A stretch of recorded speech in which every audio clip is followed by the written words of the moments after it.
kecerdasan emosi. Apa sih kecerdasan emosi itu?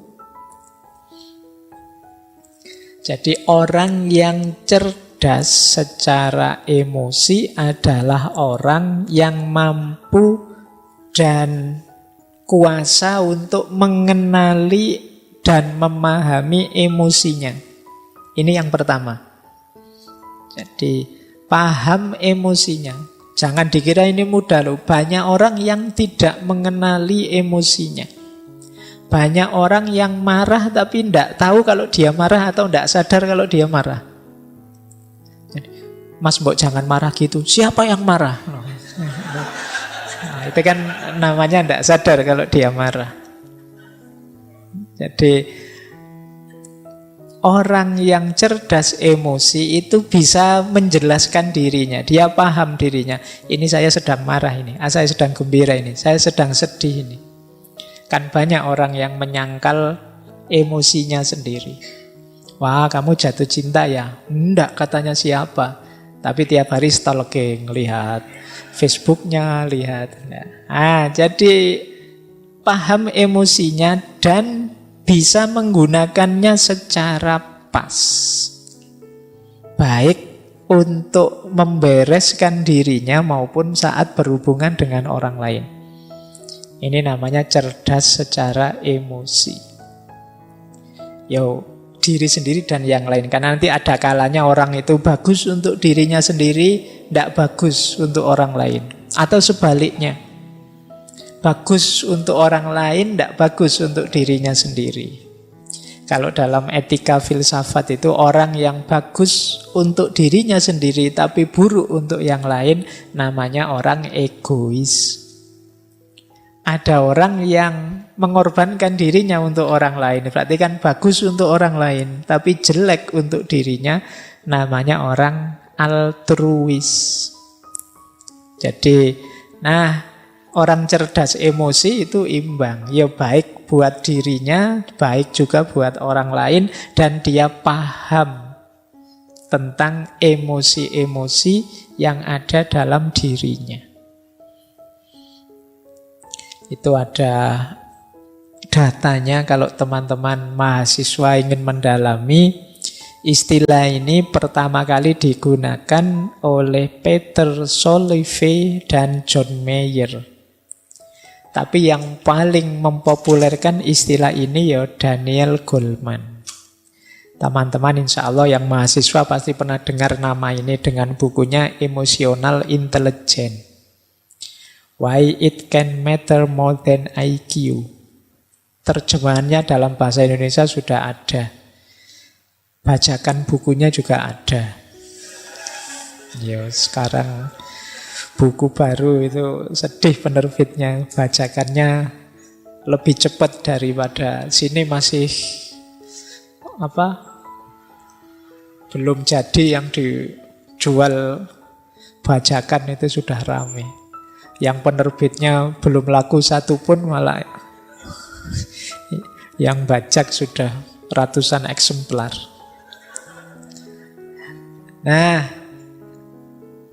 Tempatnya di mana kecerdasan emosi kalau pakai teori neuroscience posisi otak? Otak kita itu kan ada 3 bagian.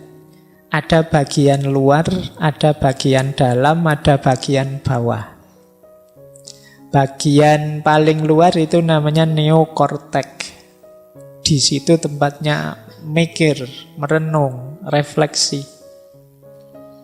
Jadi IQ, reason, itu ada di neokortek. Nanti bagian dalam ada limbic system. Di situ emosi-emosi.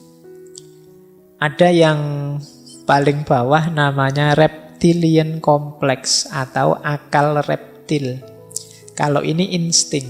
Insting untuk bertahan hidup, insting untuk mencari selamat, insting untuk berketurunan, dan lain sebagainya. Itu yang paling bawah, mungkin daerah dekat leher sini. Ada yang lebih dalam untuk emosi-emosi namanya limbic system. Yang paling luas, paling besar itu neokortek. kecerdasan emosi itu ya ketika aspek reason ketemu dengan aspek emosi. Jadi kecerdasan emosional itu mudahnya bagaimana kita mengelola emosi kita secara rasional. Jadi dia adalah persilangan antara reason dan emotion. Jadi berarti ya reasonnya juga dipakai dalam rangka mengendalikan emosi.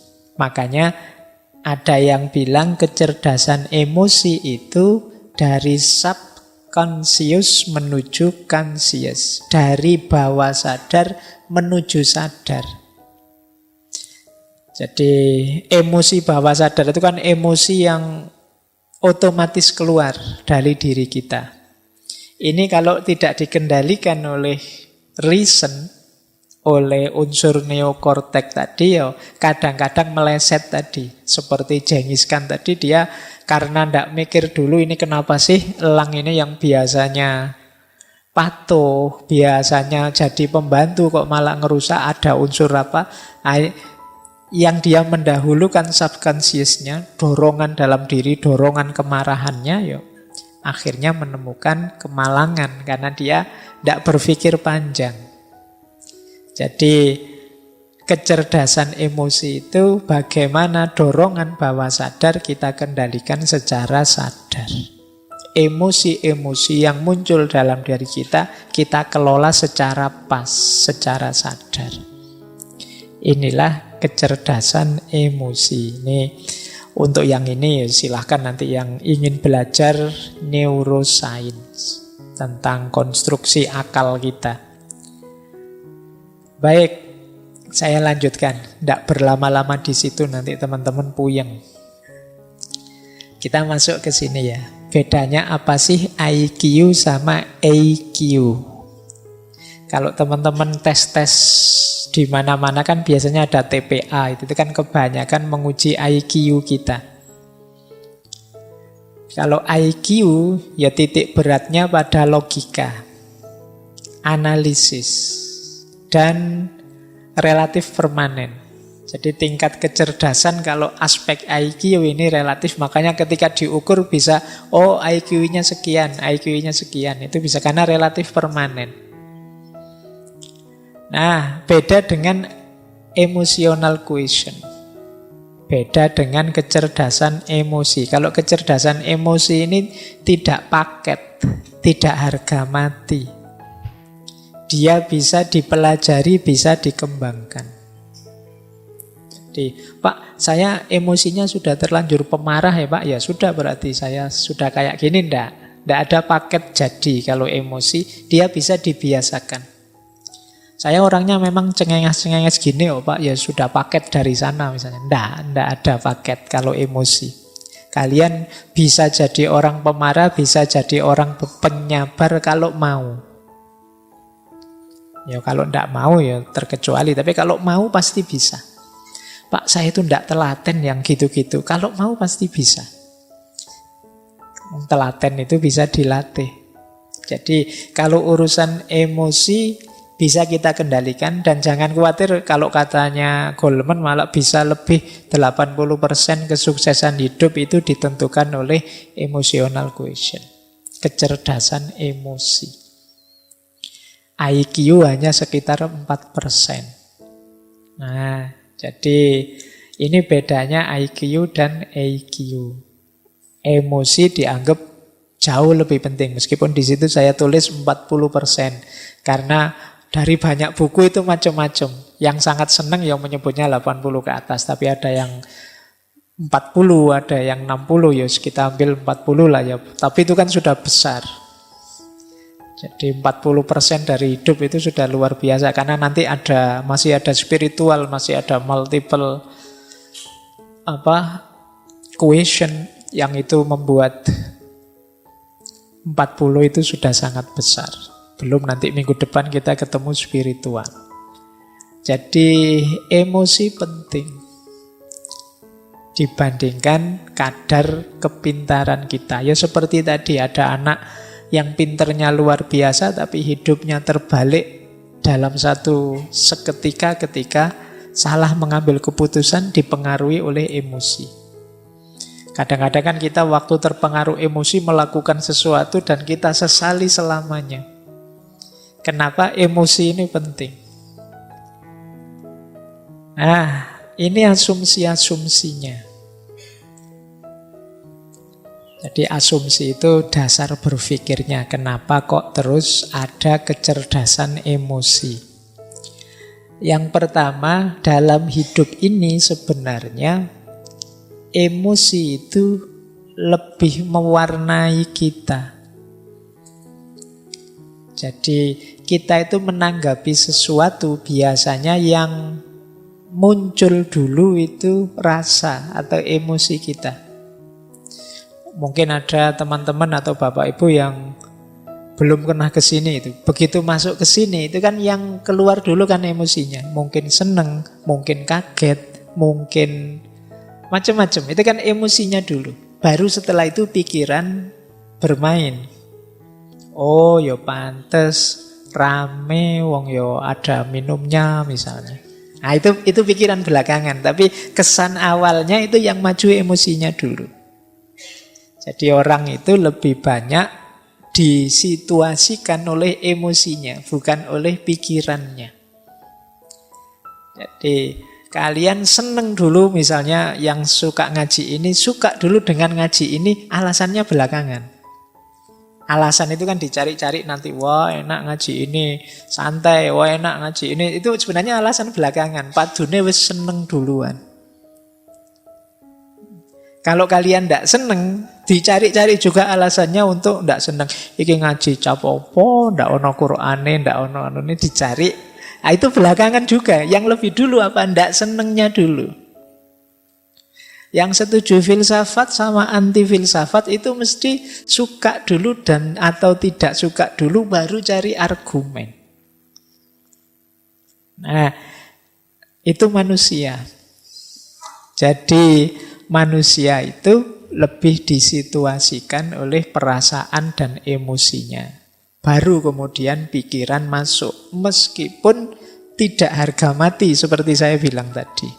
Bisa saja nanti setelah mikir dalam, wah keliru saya kalau seneng. Harusnya saya kritis ini. Nah ini belakangan tapi bisa diubah.